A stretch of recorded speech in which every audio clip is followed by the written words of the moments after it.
Hello everyone, आज हम इस वीडियो में अभाज्य गुणनखंड करना सीखेंगे। तो अभाज्य गुणनखंड का मतलब क्या होता है कि जो भी आपको संख्या दे रखी है उनके आपको गुणनखंड करने हैं, टुकड़े करने हैं, पर उन टुकड़ों में आनी कौन सी है? अभाज्य संख्याएं आनी चाहिए। तो पहले तो आप अभाज्य संख्या जाने कि अभाज्य संख्या होती कौन कौन सी है। तो अभाज्य संख्या, तो देखिए अभाज्य संख्याएं होती है, शुरुआत होती है अभाज्य संख्या की दो। सिर्फ दो ही एक ऐसा नंबर है जो सम भी है और अभाज्य भी है। बाकी जितनी भी अभाज्य संख्याएं होगी सारी की सारी विषम ही होगी। दो के बाद में कौन आएगा? तीन, तीन के बाद में आएगा पाँच, फिर आ जाएगा सात, सात के बाद में ग्यारह, ग्यारह के बाद में तेरह, तेरह के बाद में सत्रह, सत्रह के बाद में उन्नीस। ये क्रम इसी तरह से चलता रहता है। अब इसका नियम क्या है, पता कैसे चलेगा अभाज्य संख्याएं होती क्या? अभाज्य संख्या वो जिनमें स्वयं और एक का ही भाग जाए। जैसे दो है, इसमें एक का जाएगा और स्वयं यानी दो का जाएगा और किसी का भाग नहीं जा सकता। तीन में आप चेक करें, एक का जाएगा और स्वयं तीन का जाएगा और किसी का नहीं जा सकता।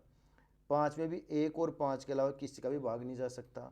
सात में भी एक और सात के अलावा किसी का भी भाग नहीं जा सकता।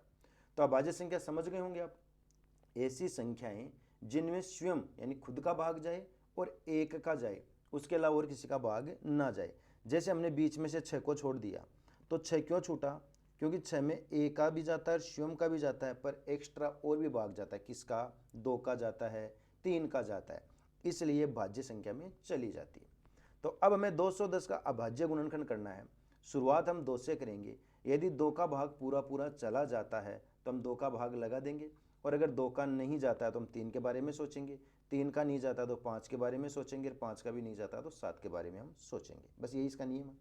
तो इकाईकांक जीरो है वे संख्याएं जिनमें इकाईकांक क्या हो? देखो बेटा, जीरो हो, दो हो, चार हो, छः हो और आठ।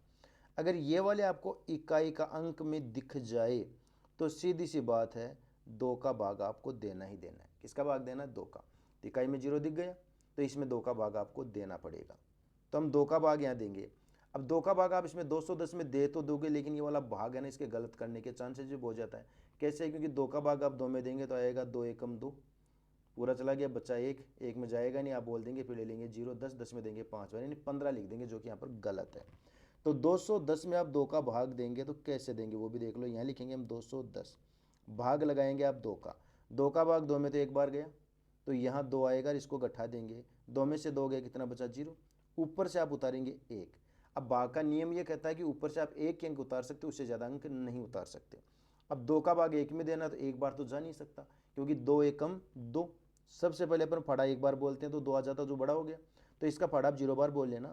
तो हम दो का फड़ा इसमें जीरो बार बोलेंगे, जीरो बार बोलेंगे तो दो जीरो जीरो, जीरो ही आएगा, और इसको घटा देंगे तो बचेगा एक।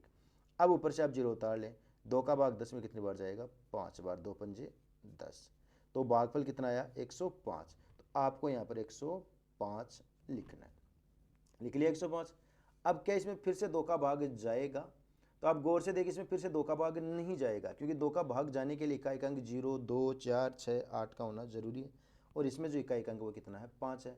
दो का भाग नहीं जा सकता। अगर दो का भाग नहीं जाएगा तो दो के बाद में बारी किसकी है? तीन की। तीन के लिए भी एक स्पेशल नियम हमने बना रखा है। क्या होता है तीन का नियम? कि जो अंक आपको दे रखे होते हैं इनको आप जोड़ लें। किनको? जैसे एक को, जीरो को और पाँच को, इनको ऐसे जोड़ें। जोड़ कितना हुआ? 6। अगर जोड़ में अगर तीन का भाग जाता है तो उस नंबर में भी तीन का भाग चला ही जाएगा। तो 6 में तो तीन का भाग जाता है, तो इसमें भी आप तीन का भाग आराम से दे पाएंगे, पूरा पूरा जाएगा। तो तीन का भाग आप सबसे पहले 10 में लगाएंगे, 10 में तीन का भाग जाएगा तीन बार, तीन तीन 9, बचा कितना? एक। उस एक को यहाँ लिखेंगे, ऊपर से उतार लेंगे 5। ऊपर से 5 उतारने का मतलब एक और 5, जैसे एक था और ऊपर से आपने जीरो उतारा 10 हो जाता ना, उसी प्रकार से 15 हो जाएंगे, और 15 में तीन का भाग जाएगा 5 बार। ठीक है, क्या अब इसमें तीन का भाग जाएगा? तो तीन के भाग के लिए हम इनको फिर से जोड़ेंगे, तीन और पाँच कितने होते हैं? 8। जोड़ने पर 8 हुई, पर 8 में तीन का भाग नहीं जाता, तो 35 में भी तीन का भाग नहीं जाएगा। तीन के बाद में बारी किसकी आती है? 5 की। और 5 का भाग कब जाता है? जब इकाई में 0 या 5 हो। लेकिन जब 0 होगा तब तो हम हमेशा दो का भाग लगा देंगे, तो 5 की बारी आएगी नहीं।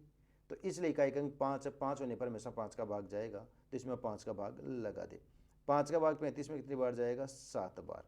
अब जो 7 है वो तो खुद एक अभाज्य संख्या, प्राइम नंबर है, और साथ में 7 का ही चला जाएगा। तो इसके जो अभाज्य गुणनखंड है ना 210 के, वो क्या हुए? 2 गुणा 3 गुणा 5 गुणा 7। इसके बराबर आ जाएगा 210। इसका तो यही अभाज्य गुणनखंड होगा। इधर हमने एक नंबर और डाला हुआ है 252, इसके भी हम यहाँ पर अभाज्य गुणनखंड करते हैं। तो 252 में देखिए इकाई का अंक 2 है और इकाई में 0 2 4 60 होगा, तब तक तो 2 का भाग जाएगा, इसमें 2 का भाग आप देंगे, लगा दीजिए 2 का भाग। 2 का भाग 2 में कितनी बार देंगे, एक बार, 2 एकम 2, ठीक है। शेष पल 0, तो नेक्स्ट नंबर है वो 5 आ जाएगा। 2 का भाग आप 5 में देंगे तो 2 बार ही जाएगा, 2 दूनी 4, बचेगा कितना, 1, वो 1 यहाँ उतार लें, ऊपर से ले लें 2, 1 और 2 कितने हो जाएंगे 12, 1 और ऊपर से 2 उतारेंगे इसके आगे से, तो 12 हो गए ना। 12 में 2 का भाग वो कितनी बार जाएगा, 6 बार। इसमें भी इकाई अंक कितना, 6, देखो ये रहा 6। जब तक इकाई अंक 0 2 4 6 8 तब तक 2 का भाग जाएगा, इसमें 2 का भाग आप फिर से लगाएंगे।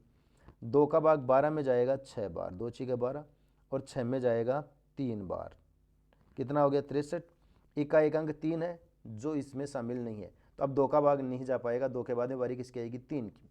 3 का भी नियम अंकों को जोड़ेंगे, 6 और 3 को हम जोड़ लेंगे तो हो गया 9, और 3 के फाड़े में आपको पता है 9 आता है, तो इसमें 3 का भाग जरूर जाएगा, आप 3 का भाग लगा दें। 3 का भाग 6 में तो जाएगा 2 बार, 3 दूनी 6, बच गया 0, 0 पर आप ऊपर से ले लेंगे 3, 3 का 3, 3 में 3 का भाग जाएगा 1 बार, और 21 तो खुद 3 के फाड़े में आता है, तो 3 का भाग 1 बार और लगा देंगे, तो 3 संते 21 7 बार, और 7 में अब 7 का ही चला जाएगा। तो यहाँ पर इसके जो अभाज्य गुणनखंड है ना वो क्या हो गए, 2 × 2 और 3 × 3 × 7।